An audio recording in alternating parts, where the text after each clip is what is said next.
Hello. So in this video, we're going to talk about Slavoj Zizek's book, The Sublime Object of Ideology.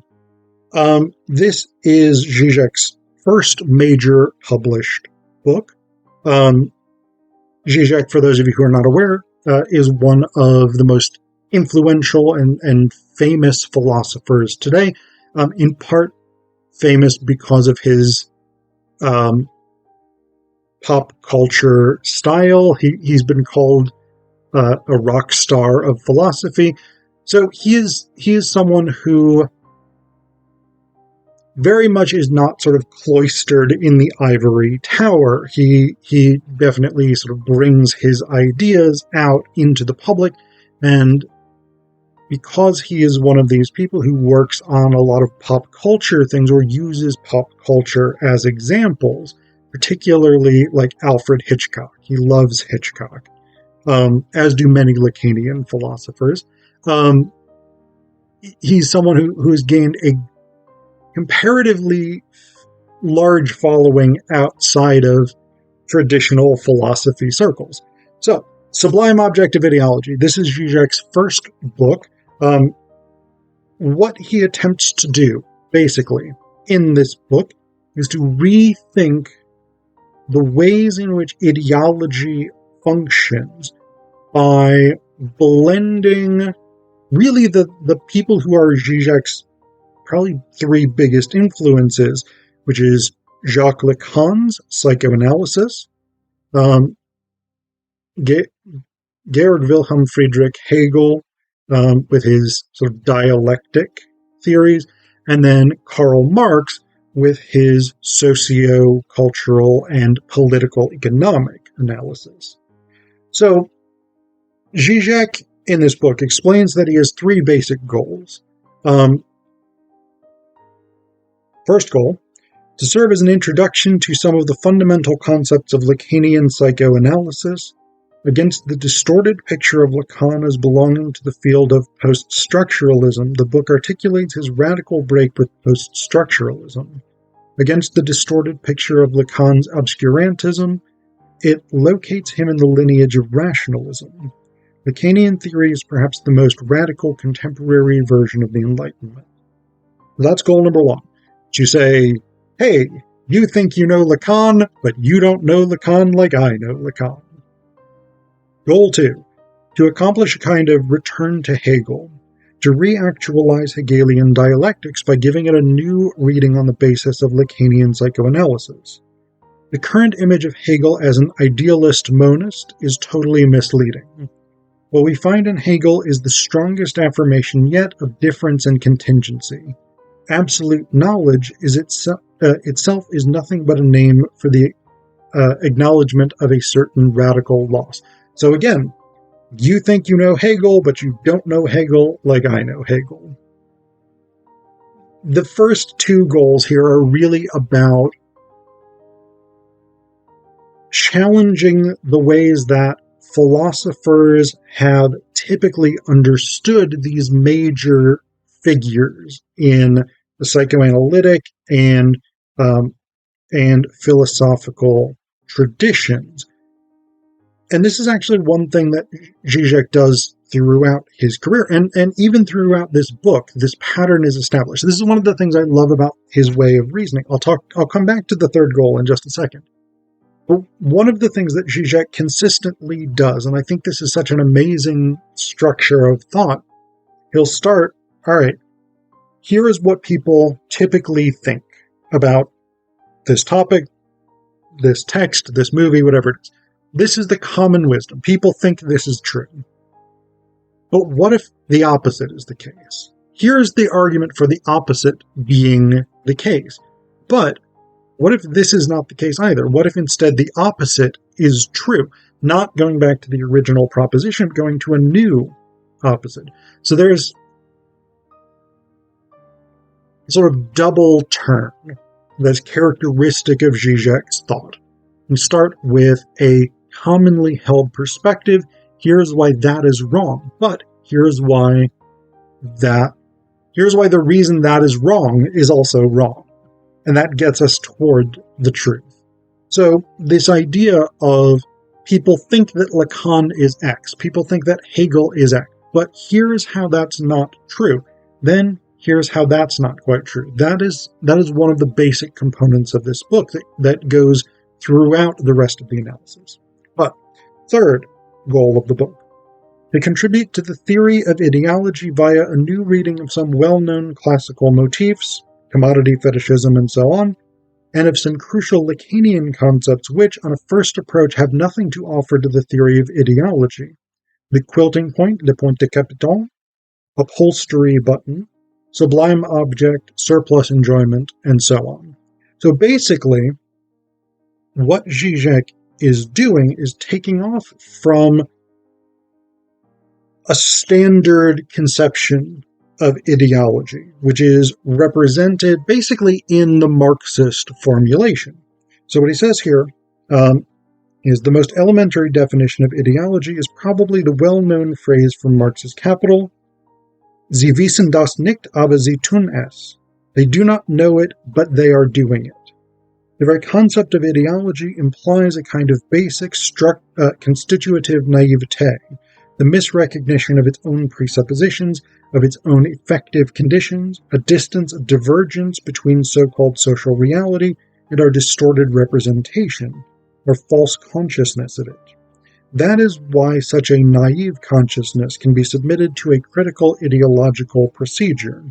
The aim of this procedure is to lead the naive ideological consciousness to a point at which it can recognize its own effective conditions, the social reality that it is distorting, and through this very act dissolve itself. So this is the first point of Zizek's double turn, right? Marx's view of ideology, this is a very common standard conception of ideology, right? And this is we're not talking ideology like communism or capitalism or Christianity. We're not talking necessarily like a worldview. We're talking about, though those do to a certain extent function here, we're talking about the individual experience of ideology. So one behaves in certain ways without knowing fully why one does so. So I'll give you one example that I really like, that I think sort of illustrates this perspective. When you go outside, you put on shoes, generally, right? If you're in the U.S., Western culture, if you're going to, I don't know, walk around the mall or go to school or something like this, you put on shoes. Why? Because it's what you do. Yes, we can come up with rationalizations. Well, the floor might not be clean. I don't want to step on broken glass, whatever it is. But those are rationalizations. Even if we're going to a place where we know the floors are clean, we know there's not going to be broken glass, most of us will still feel like putting on shoes is the thing to do. And this is an ideology thing. This is a structuring way that we approach the world. And this is a very low stakes one, but this is it. Culture shock is another sort of good illustrator of this. Like we do things in particular ways, and when we're confronted with the fact that other people may do things in different ways, that can be very disorienting. So this, for Marx, is ideology, in Zizek's reading at least. This is the conception of ideology. We do things in particular ways, largely because we've been socialized to do them, but we don't know the reason for them. I put on shoes because it is normal to me to put on shoes, but I don't question why it's normal.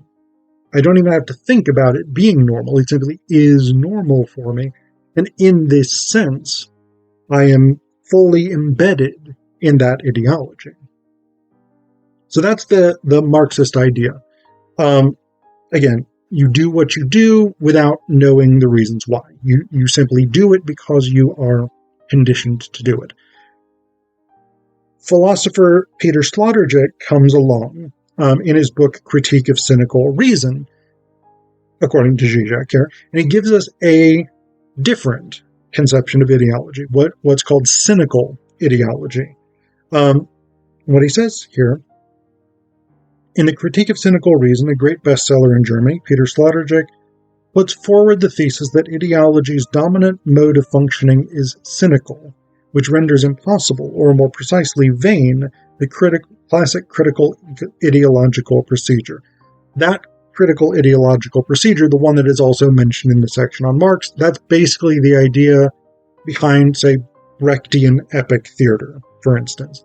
A lot of people in sort of the classic Marxist tradition tend to presume this, that if I can show you that that ideology is mystifying your experience, that what you are doing is not actually in your best interest, or that in some ways things are stacked against you.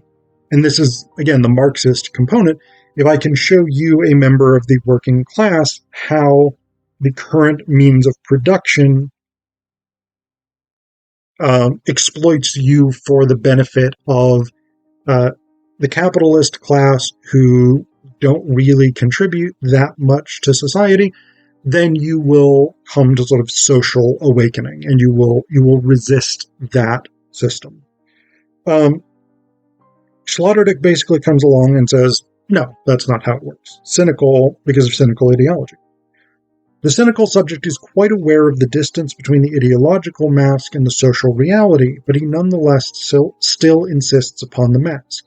The formula, as proposed by Sloterdijk, would then be, they know very well what they are doing, but still they are doing it. Cynical reason is no longer naive, but is a paradox of an enlightened false consciousness. One knows the falsehood very well. One is well aware of a particular hidden interest behind an ideological universality, but still one does not renounce it. So this is a different perspective. This is the first turn in that double turn structure that Zizek loves. We go from Marx, what you do without knowing why you do it, to Sloterdijk, what you do, you know that there is no good reason to do what you're doing, but you do it anyway. And then we turn to Zizek's Lacanian inflected version. What he says here, what they overlook, what they misrecognize, is not the reality, but the illusion which is structuring their reality, their real social activity. This is within ideology. They know very well how things really are, but still they are doing it as if they do not know. The illusion is therefore double. It consists in overlooking the illusion which is structuring our real effective relationship to reality, and this overlooked unconscious illusion is what may be called the ideological fantasy. So this is one of Zizek's key concepts that gets introduced here as an alternative to more traditional, particularly Marxist-inflected conceptions of ideology. Basically, the idea here is, again, wrapped up in this line. They know very well how things are, but still they are doing it as if they do not know. This differs from Sloterdijk's perspective, because in that version, it's they know how things are, but they insist on doing it with a consciousness that they are making that choice. Here what we have is a conception of ideology in which people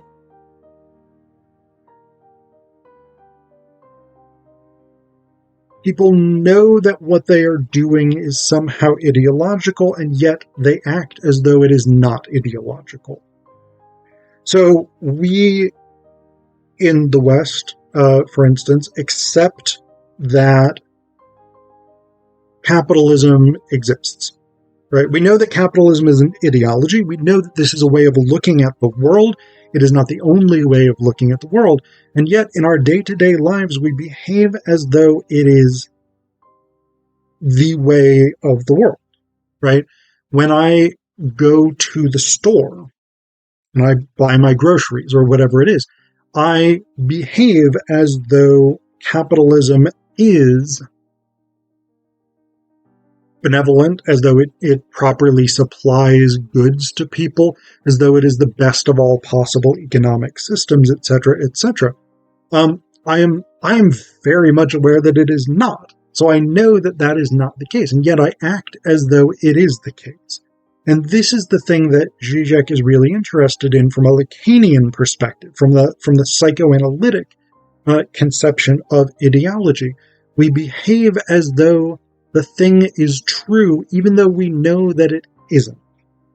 And that's really important for Zizek. And much of this book is devoted to figuring out why and how this works. And one of the things that Zizek argues in terms of why this works is because of the role of fantasy. So, fantasy in this case is not like I imagine myself to be an action hero or a rock star or a sports celebrity, whatever it is. This is not like sort of idle daydreaming kind of fantasy. This is instead fantasy as a mechanism within at the level of society, essentially, that allows us to pretend that things are certain ways in order for us as individuals within that society to continue functioning. So, for instance, what he says here, he's talking about this famous story from Freud, this sort of anecdote in which a father whose son has just died has this dream. He's sleeping. His son's body is laid out in the next room. The father has this dream where the child appears to him and says, "Father, wake up. Can't you see that I'm burning?" The father continues sleeping, and then he does wake up, and he goes into his son's body. He finds that the person who was supposed to be watching the body has fallen asleep, and a candle has fallen over and lit the child's arm on fire. Dead child, so not living child on fire. Dead child on fire. Still not fantastic, but better than a living child on fire. So, basically, long story short, Freud initially argues that what this dream reflects is the father's attempt to avoid the reality of the child burning by interpolating this within fantasy. What Lacan argues, by contrast, is almost the exact opposite. That the dream itself, it brings the father too close to the terrifying reality, the terrifying real in Lacanian terms. The real, at different points in Lacan's thinking, the real means different things, but for our purposes, basically this is the sort of traumatic, the traumatic experience of what exists beyond language. That's a good enough working definition for the point that I want to make. It's actually much more complicated. It's much more fascinating. But what he says here is the Lacanian reading is directly opposed to this, to the Freudian reading of that dream. The subject does not awaken himself when the external irritation becomes too strong. The logic of his awakening is quite different. First, he constructs a dream, a story which enables him to prolong his sleep to avoid awakening into reality. But the thing that he encounters in the dream, the reality of his desire, the Lacanian real, in our case the reality of the child's reproach to his father, "Can't you see that I'm burning?" implies the father's fundamental guilt, is more terrifying than so-called external reality itself, and that is why he awakens. To escape the real of his desire, which announces itself in the terrifying dream. He escapes into so-called reality to be able to continue to sleep, to maintain his blindness, to elude awakening into the real of his desire. So essentially what Lacan argues about this dream of this father is that he is confronted with the horrific real, the thing that reflects the loss, the thing that reflects the father's lack. And that this is so existentially terrifying that waking up to discover his child's body is actually on fire is a reprieve from this terror, from this experience of the real. And so what this has to do with ideology is that it explains the connection between fantasy and ideology, the thing that allows us to behave ideologically. The fantasy is that, so the reality is that we behave as though our ideology is true, even though we're aware that it's not. And the mechanism for doing that is fantasy. So, what Zizek says here, it's exactly the same with ideology. Ideology is not a dreamlike illusion that we build to escape insupportable reality.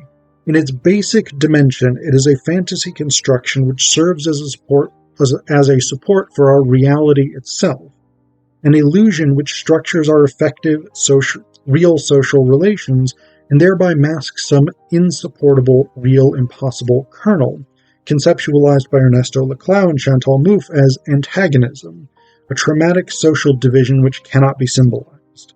The function of ideology is not to offer us a point of escape from our reality, but to offer us the social reality itself as an escape from some traumatic, real kernel.